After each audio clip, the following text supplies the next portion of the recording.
Hey, good evening. Once again here from Texas, we're checking out weather across the country. And there's nothing to look at here except Venus, and there it is in the southwest sky. And tomorrow we're going to be looking at a lunar eclipse. It's going to be a penumbral eclipse, which means we only get kind of an orangish discoloration. But I will try to shoot some video of that when that happens. All right, let's head into the forecast and check out weather across the U.S. We are using AWIPS. This is the weather service system that this is the display program that they use in the offices there. And the first thing we can do is kind of pick out the location of the jet. One way you could find the jet is to look at the packing of these height contours. Where they come close together, that indicates you probably have a very strong pressure gradient force, which is helping to create the jet. Another way we can pick it out on this chart is to look for channeling of the energy. So we want to see cyclonic vorticity on the left side and anticyclonic on the right side. So we'll probably be looking at a jet right in the area right here. So just off the coast of North Carolina, and also coming into the Pacific Northwest from about Portland up to southern Saskatchewan, like that. We can see a pretty good ridge covering the western U.S. So this is going to represent warm air in the atmosphere. And even if we don't have warm air, we've probably got some aloft, because that's how we get high heights, is low densities in the atmosphere. And then, of course, we're going to be seeing cold air in the eastern part of the country going into these maps here. So things are pretty cut and dry today. Cold out east and warm out west. We've got the downslope pattern in full effect. And you see very warm conditions. The Rocky Mountain Front Range is located right about here. And you can see this area of above normal temperatures matches up pretty closely with the higher plains just east of the Front Range. And looks like things have warmed up a bit in the Pacific Northwest. So we'll check out the conditions, and yeah, we've got quite a bit of a warm-up in the Pacific Northwest. 59 at Portland, 56 at Seattle. And in the Nevada deserts, this is pretty impressive. 67 there at Winnemucca, 67 at Lovelock. That's very warm for this time of year. And similar situation in Colorado with 71 in Akron, 68 in Denver. And we'll probably see similar conditions going into ChaserCon next week. Cold air across the Great Lakes as usual. Not much of a warm-up there. And, of course, warm air starting to come into Texas here with 77 at Fort Stockton and 80s along the Rio Grande. 500 millibar chart, we kind of saw that with the AWIPS chart. That right there. So it's going to show exactly the same thing. Jet from Portland up to Saskatchewan down to the Ohio Valley. But we also see an Arctic jet up to the north. That's way up there. And the main polar vortex over Hudson Bay, right in this region right here.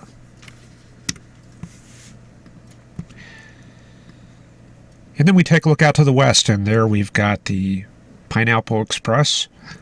This is the feed of moisture from the tropical latitudes in the southwest, and it's helping to advect a lot of that moisture northwestward and onto the California coast.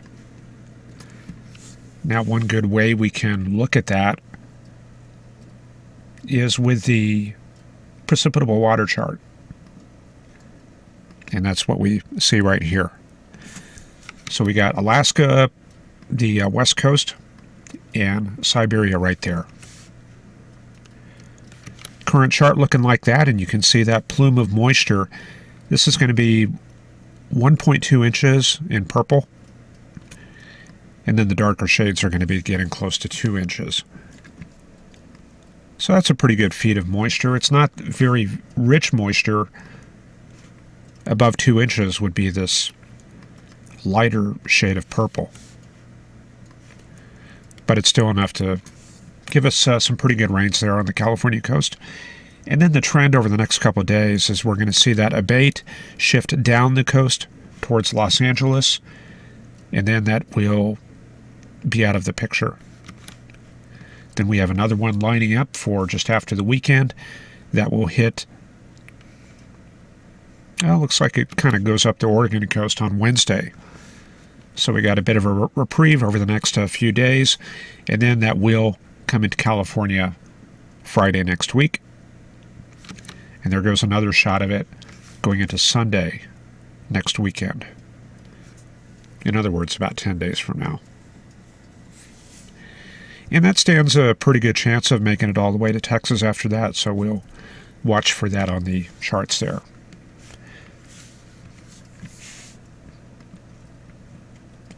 Okay, now for our surface patterns, we'll take a look at the thermal field, tightest gradient. I'll just kind of go over the chart visually, kind of like what you see here, and pick out the main bands. So we've got one band over the Pacific and another over Alaska. So that's going to kind of represent a bit of a split flow pattern. The main polar front jet is going to be, or main polar front at the surface, will probably be from about Florida into the Gulf or maybe a little further south, and then picking that back up in the plains, maybe like that. And here we've got another front coming onto the California coast. Probably a warm front. I don't know. I'm not sure where that warm front would be. We know we've got very warm temperatures up in Seattle. So I'd probably be inclined to pull that quite a ways north, maybe like that.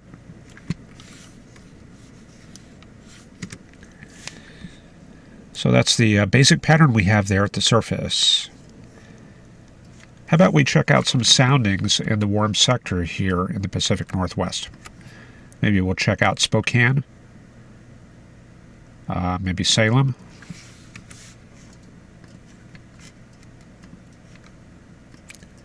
Here's the reference map. We will pick out Salem. So we should see fairly humid conditions, very warm in the low levels at least. And there we go. So a bit of moisture right there. This is probably enough to give some showers. There is a little bit, kind of like a capping inversion at 700. And if it wasn't for that, if we had a little bit more heating, we would probably have showers there in Oregon. See right there, a little bit of cape right there. And we'll try Spokane in eastern Washington. And there we go, a little bit more of a humid column. See a little bit of a frontal inversion right here. So I might be inclined to put the front a little bit south of Spokane. Then we get up into southern British Columbia. There you see a very prominent frontal inversion. So we know that the front is pretty well south of there. Even though we have south winds in the cold air mass, we've got a very strong frontal inversion right there. So this is kind of a setup here for a warm front in southern British Columbia.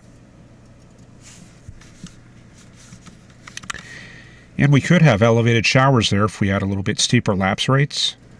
We tend to see that in the plains. So if you actually construct a column from this mid-level stuff, you'd be able to get some cape out of that. Not so at British Columbia here because fairly warm temperatures aloft. Okay, let me get my charts set up here.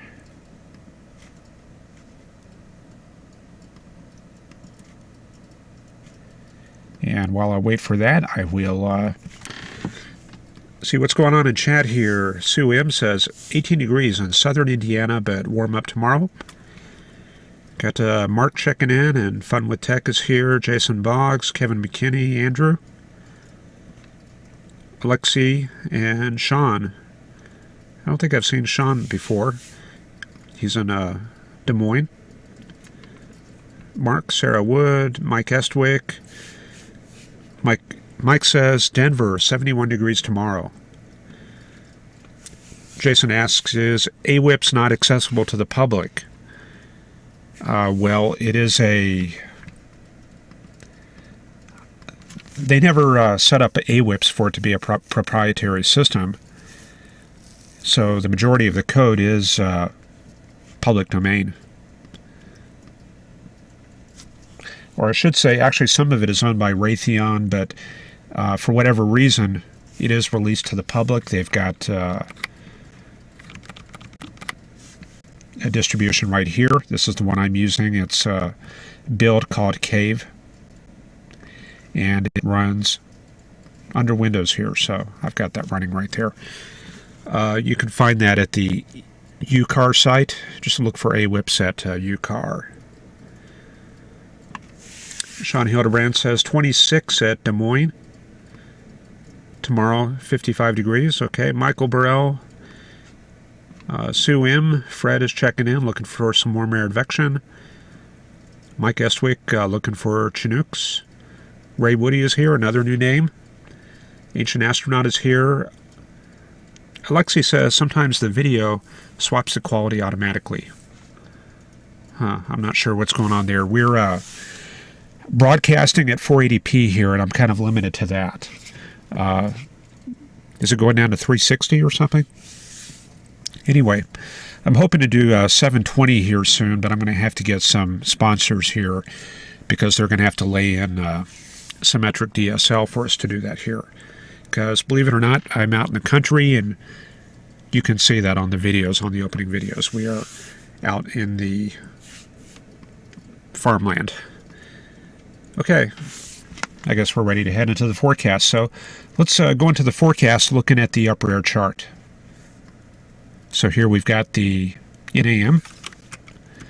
We'll run that forward, and you can see by tomorrow, ridge going into the Great Plains. So yeah, we'll see a bit of a warm-up there in Colorado. Here we've got some troughing coming on shore. We know that the precipitable water, the Pineapple Express, is kind of working down the coast. So we're going to see probably some rainy conditions right in this area here.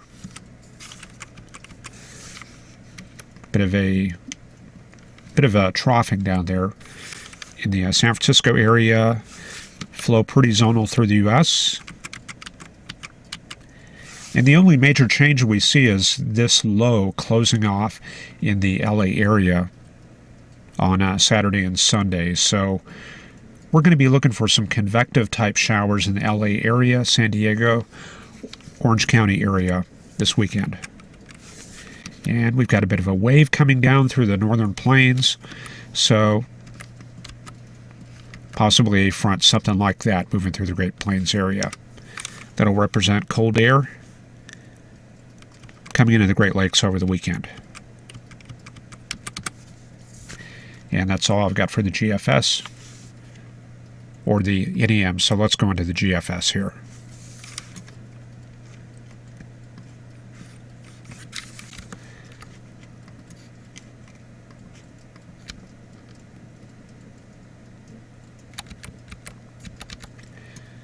Okay, opening GFS chart looking like this. High pressure over the Ohio Valley. You can see the extensive warm air advection on the Great Plains.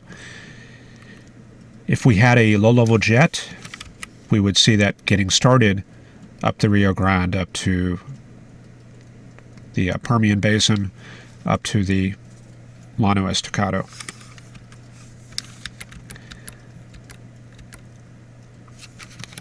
So going forward, we see warm air advection spreading up into the Great Lakes, but we've got this next system coming down right there. So you see the warm air advection up in the Dakotas right here. Here's the main low. And then out in California, you see the showers and the thickness gradient. So we've probably got the cold front working down the Pacific coast. Okay, so tomorrow's going to be Friday. Yeah, so that's going to be the picture on Friday. For Saturday, we're going to be looking at this. You can see the cold air has shifted southward into the Great Plains, and now warm front is setting up over Indiana, Illinois, cold front down into Texas, and then linking up with that Pacific system like this here. And there you see the cold core low over LA.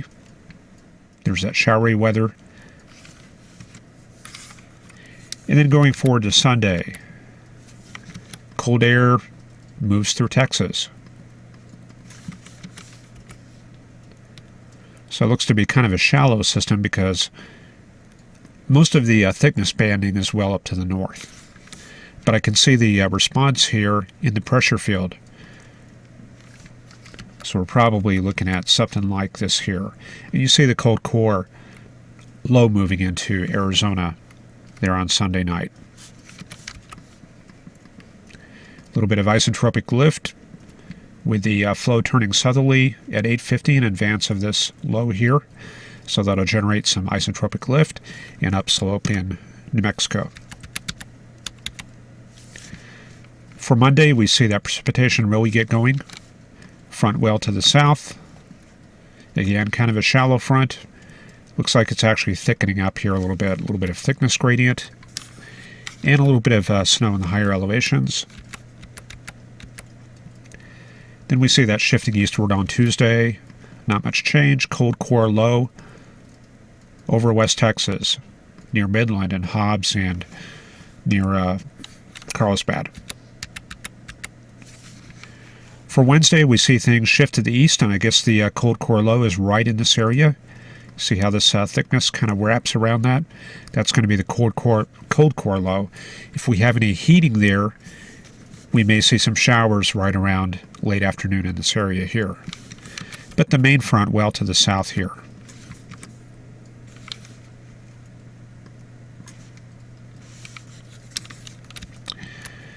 Okay, then going into Thursday and Friday, pretty quiet. Here's that backdoor front we've been looking at. Edge of that air mass looking something like that, maybe even a little bit further south.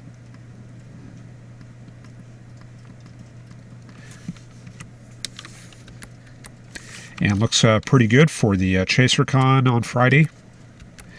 Saturday and Sunday, just lee side troughing right there. And then here comes our next Pacific system coming inland on Sunday the 19th. That'll cross the plains and then affect the central plains around Wednesday. Fronts will be looking like this. So for severe weather, if we were to get any,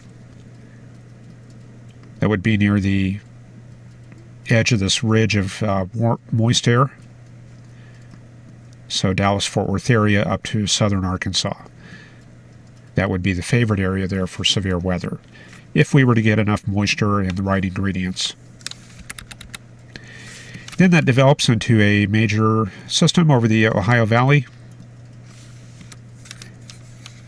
And of course we may get some severe weather with that also. That's going to be February 23rd through 25th. And then getting to the very end of the picture, looks like a very strong cold Pacific air mass working into the western U.S. See that right there? Those are some very significant pressure rises back behind this next front. Okay.